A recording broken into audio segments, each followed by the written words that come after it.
She unscrewed a thermos. Ahmed tea, English breakfast number 47, the same brand her mother drank. The same cup her mother used, ceramic, chipped on the rim, 47 years old. She poured, took one sip, set the cup down. The ceramic clicked against fossilized coral. She smiled at Valther. "Thank you for the visual aids. They will be useful." She walked out. 412 species watched her go. The doors closed behind her. 11 seconds of silence. Then the whispers started. What happened next? 11 years of waiting. 47 hours to execute. You'll want to hear how they spent every second. 11 years, 3 months, 6 days earlier. The QSS whispered calculus drifted 4,000 kilometers behind the Council moon. A stealth frigate built from stolen specs and salvaged heat sinks. The hull still smelled of the shipyard where she was born, welding smoke and recycled air, and the sweat of workers who didn't know what they were building. On the mess hall table, Father Michael Chen rehydrated his monthly sourdough loaf. "You're doing that again," Lena Ortez said. She didn't look up from her knitting. Needles clicked binary into green wool. The pattern read Operation Shepherd's Tally in loops she would later translate for the Veth. "Someone has to," Father Chen said. He sprinkled freeze-dried yeast into warm water. The smell of wet flour filled the small room. Steam fogged the viewport. "It's just bread," Myra said from the doorway. Father Chen smiled. He was 71 years old, bald, with flour permanently under his fingernails. His hands shook slightly, early onset Parkinson's, untreated because there were no doctors on a stealth ship. "That's what you said last month, and the month before that, and the month before that. It's still just bread. Then why do you always stay to watch?" Myra didn't answer. She touched her sternum. The rose gold was warm. The ship's computer displayed a countdown on the main screen. Red numbers on black background. They had been counting for 11 years, 3 months, 6 days. Operation Shepherd's Tally, active for 11 years, 3 months, 6 days. 847, economic NODES identified. 11 required for total collapse. Execution window, 47 hours of silence. Status, standing by. Commander Kaylin Vance walked in, still in her tactical gear. Her boots left scuff marks on the deck plates. She had lost her sister on Proxima. Lyra was 19. She liked drawing animals with chalk on her apartment floor. Elephants, always elephants. Kaylin still had a photograph of the last one, a chalk elephant on gray concrete, trunk raised, never finished. "What's the status?" Kaylin asked. "The Quran found something," Marcus Webb said. He was sitting in the corner reading a physical photograph, paper, 8.5 by 11 inches, folded twice. His daughter, Elena, 9 years old, Nairobi. The photo showed her in a school uniform, missing her 2 front teeth, holding a drawing of a spaceship. "What kind of something?" Marcus looked up. His eyes were red. He hadn't slept in 31 hours. "A clause, 211 years old." The mess hall went quiet. Lena's needles stopped clicking. Father Chen's hands paused over the dough. "How long?" Myra asked. 31 hours of diving through Archive Vault 9. The Quran almost drowned twice. But they found it. Marcus stood up. He walked to the main screen and pulled up the text. Section 12, subsection 4, paragraph 9. The language was old Threscan standard, pre-Reformation, full of clauses within clauses, but the meaning was clear. Any property claim, mineral right, trade route, colonial charter, fuel contract, debt obligation, or territorial holding held by a signatory species shall be rendered null and void if said signatory has sterilized a Class 3 civilization without 3 independent witnesses present to verify the act and attest to its lawfulness under Articles 9 through 12 of this accord. Myra read it 3 times. Her hands were steady. How many witnesses did the Threscan have for Proxima? Marcus zoomed out. The Quran had added annotations, footnotes, cross-references. A small red 0 floated next to the entry for Sol's system. 0. How many witnesses did they have for Hesperia? Another red 0. For Ith. 0. For any of the 847 worlds on the list. Marcus scrolled. The red 0 stretched down the screen like a row of bloody teeth. 0. Myra closed the screen. Then they own nothing. She walked to the viewport. The council moon hung in the dark, pale and cold. Somewhere inside, Valther was probably drinking crystallized minerals and planning his next speech about order and security and the necessity of sacrifice. He had no idea that a 211-year-old Claus was about to eat his empire alive. "When do we tell the others?" Kalen asked. "We don't," Myra said. "Not yet." The room went quiet again. "We wait," Myra said. "We wait until the silicoids finish extracting their memory logs. We wait until the grub open the servers. We wait until every single piece of evidence is locked in place. Then we tell them. And if someone talks," Myra touched her sternum. "No one talks. We've kept this secret for 11 years. We can keep it for 47 more days." Father Chen cut the bread. The knife, wooden, carved from a tree that grew on Earth, brought aboard by a diplomat who didn't survive the first year, thunked against the cutting board. "Eat," he said. "You'll need your strength." The bread was sour and dense and warm. It tasted like memory. The Veth found them first. 9 years before the whispered calculus drifted behind the council moon, Myra stood in a mining tunnel 2 miles beneath a dead planet. The air smelled of sulfur and old stone and something else, the faint sweetness of decay, centuries old but still present. Elder Thessa waited in the dark, 11,000 years old, blind in 3 of her 6 eyes, skin that looked like granite and moved like leather. She sat on a throne carved from the planet's core, a rock that still glowed faintly with residual heat. "You're the human," Thessa said. Her voice was dry like rocks grinding together. Dust fell from her throat when she spoke. "Yes." "You're the one who came alone." "Yes." "Why?" Myra pressed her sternum. The rose gold was warm. "Because if I'd brought a ship full of soldiers, you would have killed them. And you would have been right too." Thessa was quiet for a long time. Her working eyes, the 3 that still saw light, studied Myra's face. Then her hands. Then her chest, where the lump of melted metal pressed against her robes. "My daughter's name was Keth," Thessa said. "She was 847 years old when the Threskin burned this planet. She was standing where you're standing now. She was asking me to run." Thessa stood up. She was 7 feet tall. Her stone hands hung at her sides. "I didn't run, I told her to be brave." Thessa's voice cracked. The sound was like a cliff face giving way. "She was brave. She died brave. And I have been sitting in this dark for 900 years counting the names of the dead because if I stop counting, no one else will." Myra didn't move. "How many names?" 2.3 billion. "Say one." "What?" "Say one name out loud." Thessa stared at her. Then she closed her working eyes. "Geth." "Again." "Geth." "Again." "Geth." Myra nodded.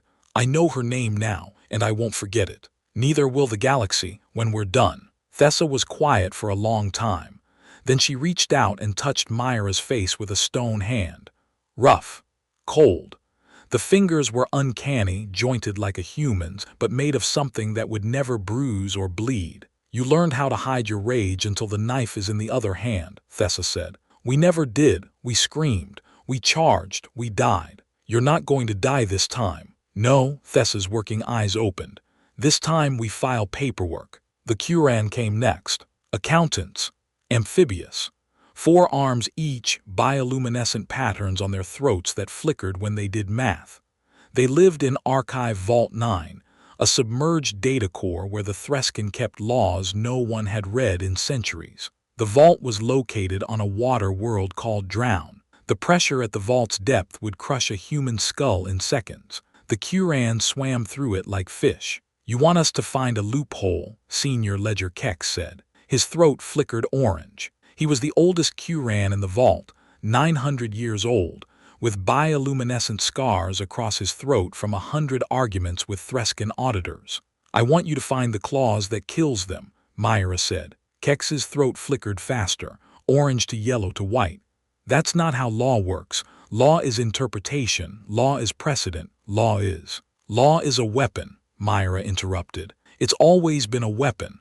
The Threskin just forgot that weapons can be picked up by anyone." Kex stared at her. His throat flickered red for a moment, anger, or fear, or both. "You're asking me to find a single needle in a library of 1 billion needles. I'm asking you to find a needle that will save 2.3 billion Veth, plus the ghosts of Hesperia, plus the liars of Ith, plus 4 human ships that are still flying because your people lied to the Threskin about their coordinates. Kex's throat flickered green. Agreement. 31 hours, he said.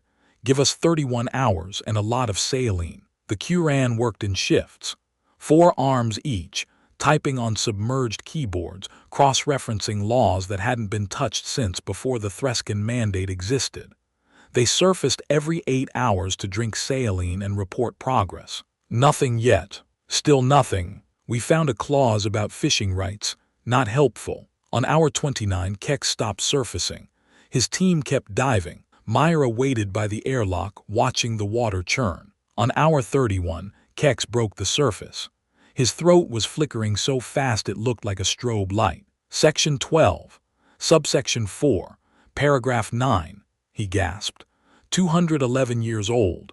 No one has cited it since ratification because no one thought anyone would be stupid enough to sterilize a Class 3 without witnesses. Myra read the text. Her hands were steady. Print it, she said. 47 copies, 1 for each species in the coalition. You're going to show them the clause before the vote. I'm going to show them the clause before they sign the treaty. I want them to know exactly what they're agreeing to. Kex's throat flickered blue, curiosity, and if they say no. Myra touched her sternum. They won't say no. They've been waiting for this for longer than I've been alive. The silicoids arrived on a slow ship. They were silicon-based. One thought every 3 hours. Perfect memory. They had been present when the Threskin forged the council vote, present but not counted, because silicoids don't speak fast enough to testify, and the Threskin had argued that slow speech was the same as silence. The ship docked with the whispered calculus on day 14 of the execution window. The airlock cycled for 20 minutes. The silicoids breathed methane, not oxygen, and the ship's systems had to compensate. Elder Thessa translated. She had worked with silicoids before, during the mining years before the burning. She spoke their language in pulses of heat and pressure. They remember everything, Thessa said. Every bribe, every lie, every star system promised to council members that the Threskin didn't own. They remember the date, the time, the temperature of the room, the color of the walls. Myra looked at the silicoid. It had no face, just a crystalline shape that pulsed with light every 3 hours. Right now, it was pulsing deep red, the color of memory retrieval. How long to extract the logs? Thessa asked. The silicoid pulsed. Everyone waited. 3 hours later, it pulsed again. 47 days, Thessa said. They need to return to their home matrix to access the full archives. The journey is 47 days each way. We don't have 47 days for travel. Then we send a copy. The silicoids can duplicate their memory cores, but the copy will be less stable. It might corrupt. Myra looked at the pulsing red light.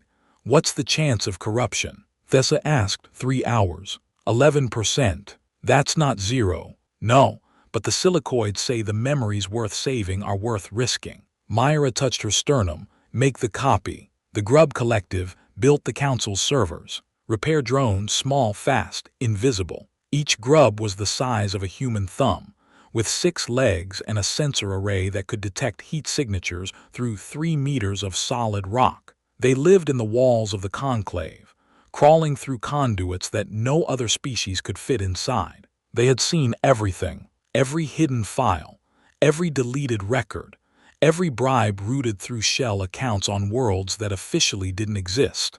They had recorded it all in their collective memory, not for blackmail, not for leverage, but because grubs recorded everything. It was their nature. They want to know what we'll give them in return, Lena said. She was knitting again, a scarf for Father Chen, blue this time, with binary patterns that read cold coral smells like defeat. What do they want? Myra asked. Lena's needles clicked. They want their homeworld back. The Threskin took it 40 years ago, called it repurposing, turned the grub tunnels into server farms. The grubs have been living in exile ever since. The Threskin will never agree to give it back. The grubs know that. They're not asking the Threskin, they're asking you. Myra touched her sternum. The rose gold was warm. Tell them yes. Just like that. Just like that. When the Threskin mandate falls, their property is redistributed to the coalition. The grubs get their homeworld. It's in Section 12, subsection 4, paragraph 9. Voided claims go back to the original owners. Lena's needle stopped. You planned for this. I planned for everything. The grubs have access to every server in the conclave, every communication, every vote, every backroom deal. Myra nodded. Tell them I don't need the Threskin to agree. I need the grubs to open the servers. The rest is paperwork. Lena started knitting again. The binary pattern changed. Operation Shepherd's Tally, active. The ghosts of Hesperia were declared extinct. 47 survivors. They lived in a cargo container on a salvage barge called Quiet Cricket. The barge had no weapons, no shields, no engines powerful enough to outrun a Threskin patrol. What it had was a recording. The Threskin High Arbiter personally signed the sterilization order for our world, their leader said. His name was lost.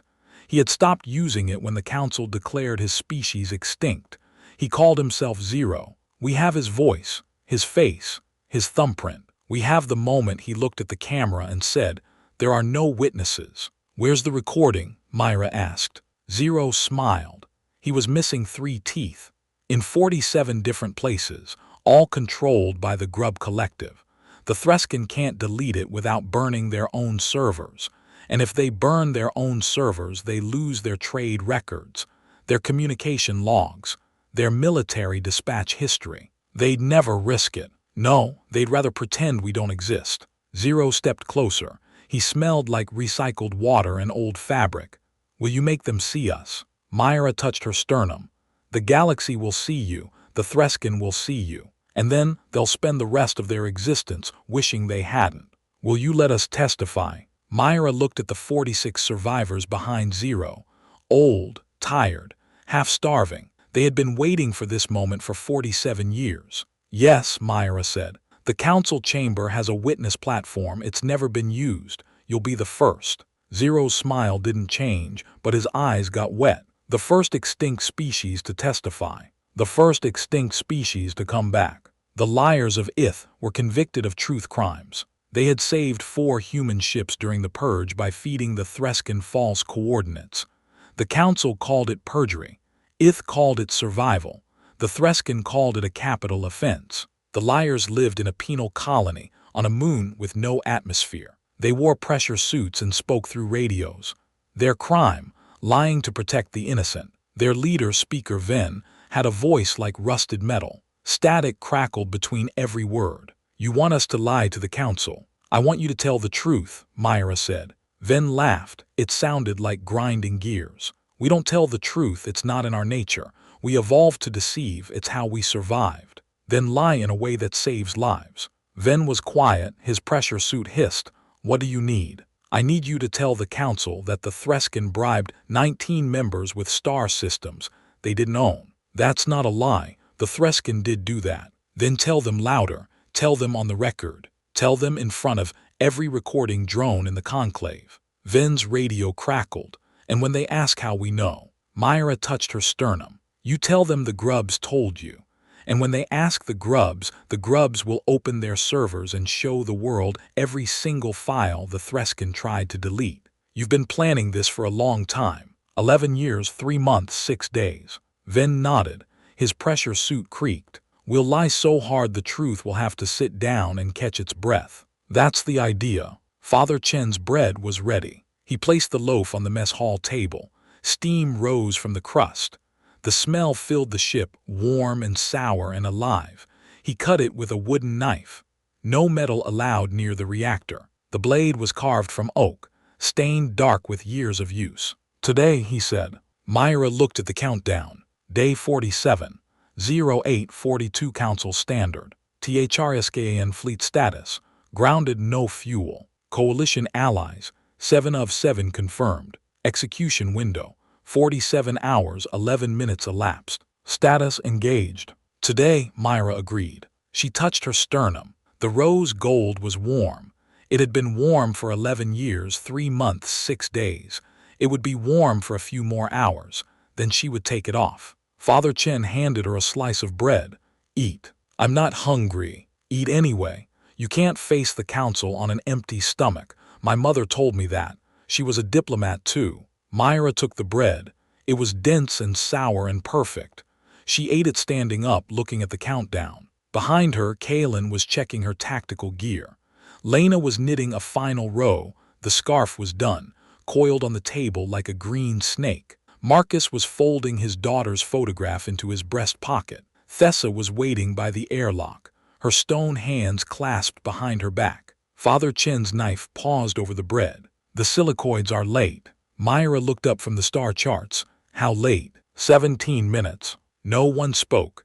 17 minutes meant something had gone wrong. The silicoids were never late. 17 minutes meant the memory copy had corrupted. 11% chance. The odds had finally rolled against them. Myra stood at the viewport, watching the empty space where the silicoid ship should have been. The council moon hung below, pale and cold. Somewhere inside, Valther was probably reviewing his notes, practicing his speech, getting ready to declare victory over a species that hadn't even shown up to fight. He had no idea. The copy is gone, Thessa said. Her voice was dry like stones grinding together. She had been monitoring the silicoid frequencies for the past hour, her 6 eyes scanning data streams that none of the humans could read. The messenger drone is still coming, but the core is corrupted. The memory logs are incomplete. How incomplete? Myra asked. 89% intact. The remaining 11% is scattered, fragments, images without context, dates without events. Myra looked at the countdown. 47 hours, 28 minutes elapsed. They had 18 hours left before the council session ended. If the silicoids didn't arrive with usable evidence before then, the Threskin would adjourn. The claws would stay buried. The coalition would go back to hiding. No, Myra said, we're not waiting. She turned from the viewport. Her boots made hard sounds on the deck plates. We go now, with or without the silicoids. Kaylin looked up from her tactical display. The Quran clause is strong, but it's not enough alone. The Threskin will argue interpretation. They'll say the witnesses don't have to be independent. They'll say the definition of sterilization is vague. Then we give them something they can't argue with. Myra walked to the mess hall table. Father Chen's bread was cooling on a wire rack. Lena's knitting needles were still. Marcus was folding his daughter's photograph into his breast pocket, the same way he had done every morning for 11 years. The grub servers, Myra said. Are they open? Lena nodded. 47 minutes ago. The grubs sent the access codes. Every file the Threskin ever tried to delete is sitting on a data slate in my quarters. Then we don't need the silicoids. We need the silicoids, Thessa said. The grub files show the bribes, the forged votes, the backroom deals, but they don't show Proxima. They don't show the bombing. The silicoids had a ship in orbit. They recorded everything. Myra touched her sternum. The rose gold was warm. Then we go to the council with what we have. We start the hearing. We call witnesses. We stretch the session until the silicoids arrive. And if the Threskin adjourn before the silicoids get here. Myra picked up her thermos. Ahmed tea. English breakfast number 47, still warm. Then we don't let them adjourn. The conclave of Ethelgard was built to break wills. 17 empty balconies rose 400 meters above the floor, each one carved from fossilized coral that had been dead for 1,000,000 years. The walls were polished smooth. No handholds, no ledges, nowhere for a lesser species to stand and be seen. The human delegation sat on a lowered platform, 30 centimeters below the legal minimum. Someone had measured it. Someone had filed a complaint. The complaint had been denied. They wanted us to feel small. Myra walked into the chamber alone. No guards, no aides, just a thermos of tea and a neck plate made from her dead husband's ring. 412 species watched her approach. High Arbiter Valther stood at the center of the floor. His crystalline facets caught the light clear today, which meant he was telling the truth, or at least what he believed was true. His assistant stood behind him, a smaller crystal being with nervous hands that smoothed robes that didn't wrinkle. Ambassador Solen, Valther said. His voice hummed at 440 hertz, concert A, the same note that had once been used to tune Earth's orchestras. You walked out of this chamber 11 years ago. Why have you returned? Myra stopped at the lowered platform. She did not sit to file paperwork. The chamber went quiet. Then someone laughed, a liar of Ith, in the gallery, wearing a pressure suit and broadcasting on open channel. The sound was rusted metal and static and pure joy. Valther's facets flickered amber. A lie or the beginning of one. Your species has no standing to file anything. The human delegation is suspended pending review of your Section 12, Subsection 4, Paragraph 9. Valther stopped mid-word. Myra set her thermos on the podium, unscrewed the cap. The ceramic cup chipped on the rim, 47 years old, came out of her coat pocket. She poured. Steam rose. The smell of black tea filled the chamber. The clause is 211 years old, she said. It says that any signatory who sterilizes a Class 3 civilization without 3 independent witnesses loses all property claims, all mineral rights, all trade routes, all fuel contracts, all debt obligations. She took a sip. The Threskin mandate sterilized Proxima. 312 million dead. No witnesses. Your fleet is grounded right now because the Veth reassigned your fuel contracts this morning. Your allies are staying home because the Quran voided their debt. Your bribes are public because the grubs opened their servers. Valther's facets went amber, then red, then a color that had no name, the color of a species realizing it had already lost. You have no proof. Myra smiled. The silicoids are late, but they're not dead. She looked up at the gallery, at the ghosts of Hesperia standing in their pressure suits holding a recording drone between them, at the liars of Ith broadcasting on every channel, at the Veth, stone-faced and silent, each one carrying the name of a dead daughter. The silicoids remember everything, Myra said. Every vote, every bribe, every lie. They're bringing the memory logs right now. And when they arrive, the Threskin mandate will own exactly what it deserves. She paused. Nothing. The doors opened. A silicoid drifted into the chamber. Not one of the slow thinkers. This was a messenger drone built for speed, with a memory core the size of a human fist strapped to its back. It pulsed rapid red, the color of urgency. The crowd parted. Species pressed against the walls, trying to get out of the way. The drone floated toward the center of the floor, its crystalline surface catching the light, pulsing faster and faster. Elder Thessa stepped forward. She had been waiting in the gallery, her stone hands folded, her working eyes fixed on the doors. She raised one hand. The drone stopped. It pulsed. She listened. Then she translated. Memory logs confirmed. Threskin vote was forged. 19 council members accepted bribes, star systems they didn't own, promises the Threskin never intended to keep. The chamber erupted. Council members shouted over each other. Some demanded proof. Some demanded adjournment. Some just sat in silence, watching their careers end in real time. The liars of Ith were laughing. The ghosts of Hesperia were crying, tears that fogged the inside of their pressure suit visors. Valther raised a crystalline hand. This is a fabrication. The silicoids are known liars. They can't lie, Thessa said. Her voice cut through the noise like a rock slide. They think too slowly. A lie requires speed. The silicoids have never told an untruth in their entire existence. She turned to the drone. Show them. The drone projected. The memory logs played on the chamber walls, a recording of a closed session. Valther's voice, crystal clear, offering star systems to council members in exchange for their votes. The Cathari system, unclaimed, yours if you vote yes. A council member's face appeared on the wall, a Thrax tentacled, many-eyed, sweating. And the humans, already taken care of, the Hethrim belt, rich in minerals, yours. Another face, a Myern, 4 arms folded across its chest. What about the survivors? There will be no survivors. The human colony on Proxima, already taken care of. The recording kept playing. Bribe after bribe, lie after lie.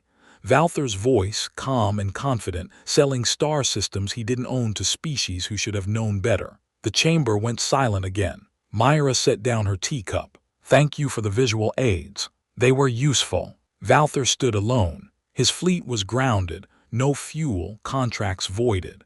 His allies had defected, their debts now owned by the Veth. His bribes were public, the grub servers had opened for the whole galaxy to see. The council members who had taken his money were already issuing statements, denials, excuses, blame shifting. Some were resigning, some were fleeing, some were just sitting in their seats, faces blank, waiting for the floor to swallow them. His species faced 47 trillion credits in reparations, payable to the coalition species, not to humanity. Humanity had refused reparations. "We don't want your money," Myra had told the Quran weeks earlier. "We want your example." Myra climbed the fossilized coral steps, 400 meters. The balconies were empty now. The council members had fled to their ships, to their lawyers, to anywhere that wasn't here. Her boots echoed on the old stone. Each step took her higher. Each step took her closer to the chair where Valthor had sat for 200 years, judging lesser species, signing sterilization orders, believing he was untouchable. She sat in his chair. The coral was cold. The view was dizzying, 400 meters down to the floor where the human delegation had sat for 11 years, 30 centimeters below legal minimum, craning their necks up at the judges. "You burned nothing," Valthor said. His facets were gray now, opaque, the color of a being who had stopped telling lies because he had stopped believing anything at all. "You didn't win." Myra poured another cup of tea. The thermos was almost empty. She noted this. She would have to buy more. Ahmed Tea, English breakfast number 47, her mother's brand, her mother's cup.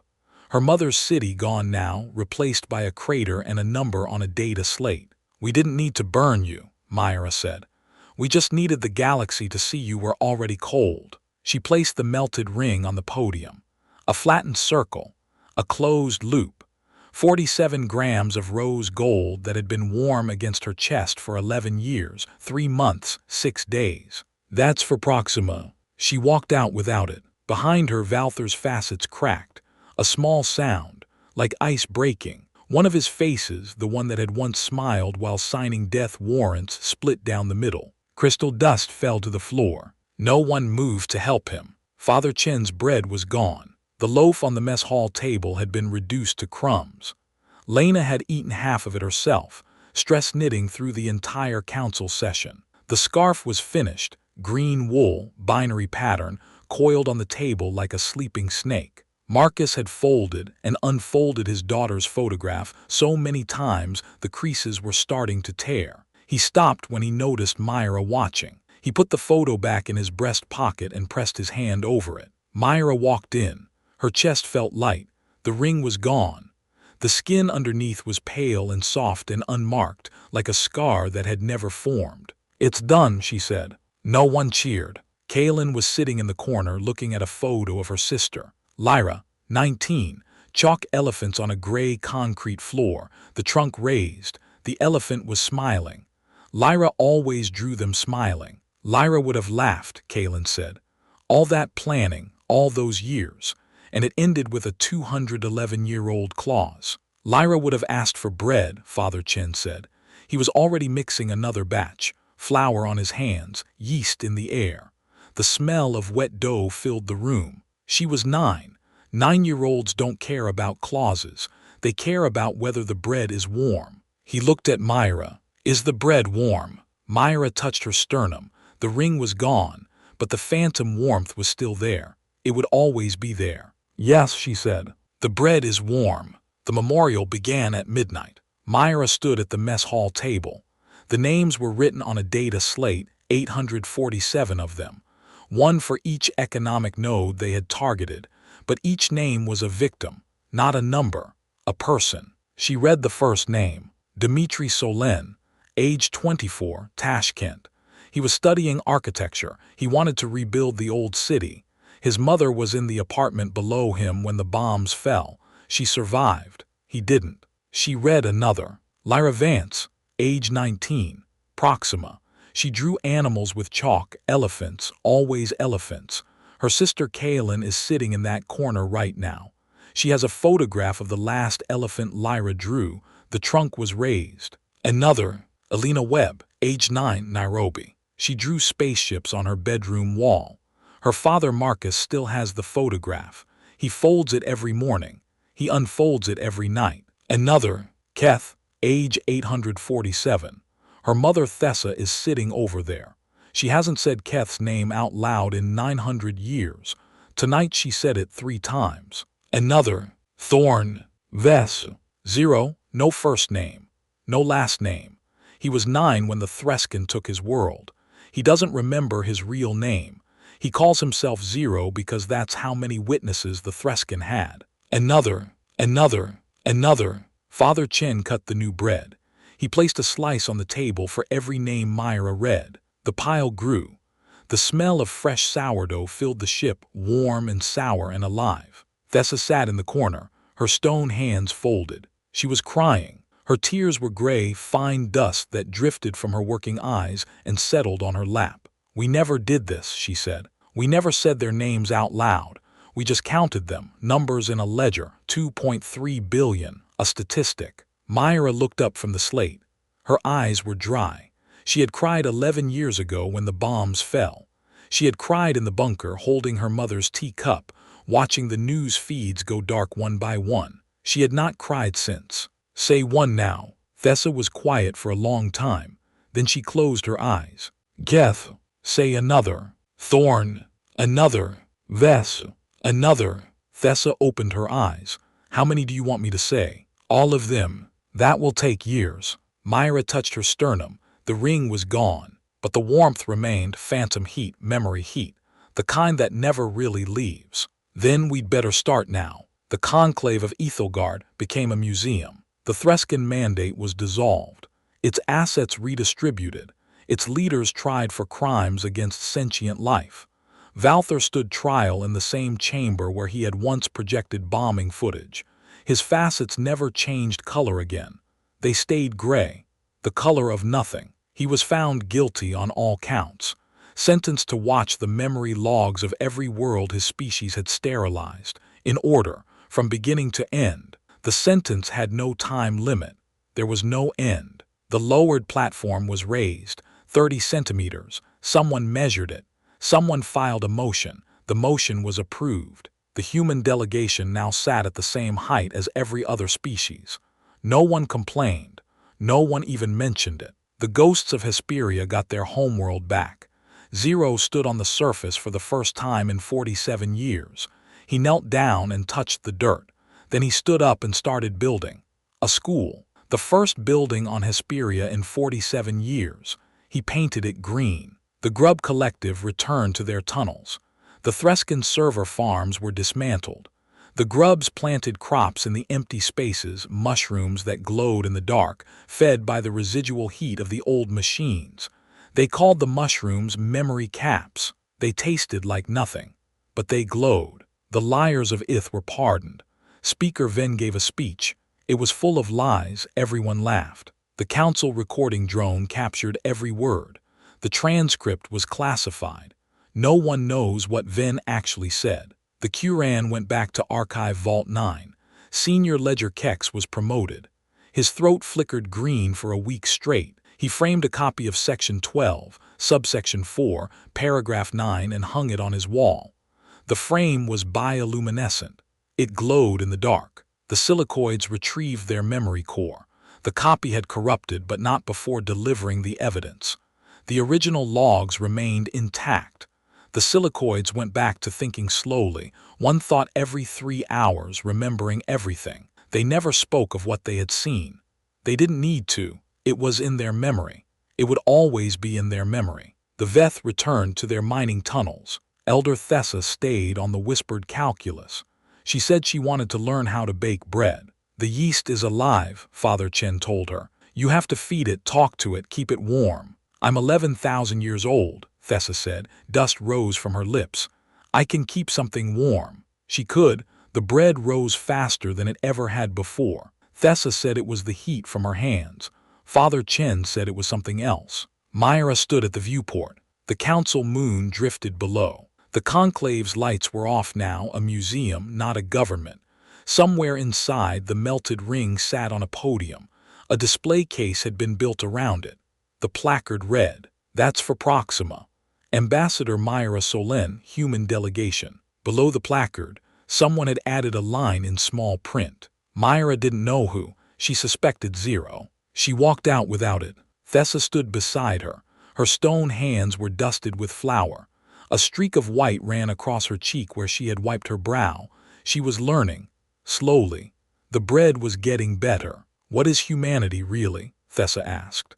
After all this, after the bombs and the waiting and the claws and the tea, Myra touched her sternum. The ring was gone, but the phantom warmth was still there. It would always be there.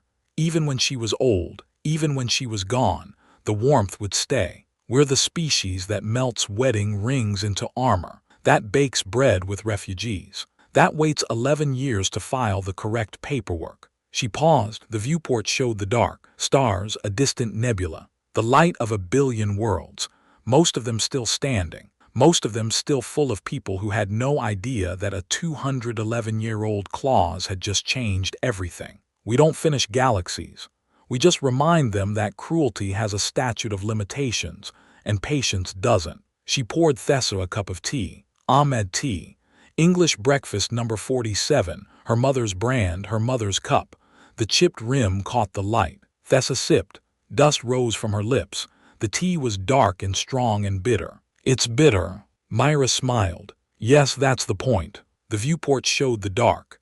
Somewhere out there, a recording drone was still transmitting. Its light blinked green. Someone was watching. Someone had been watching the whole time. Myra poured another cup. The bread was warm. The tea was bitter. The ship drifted on.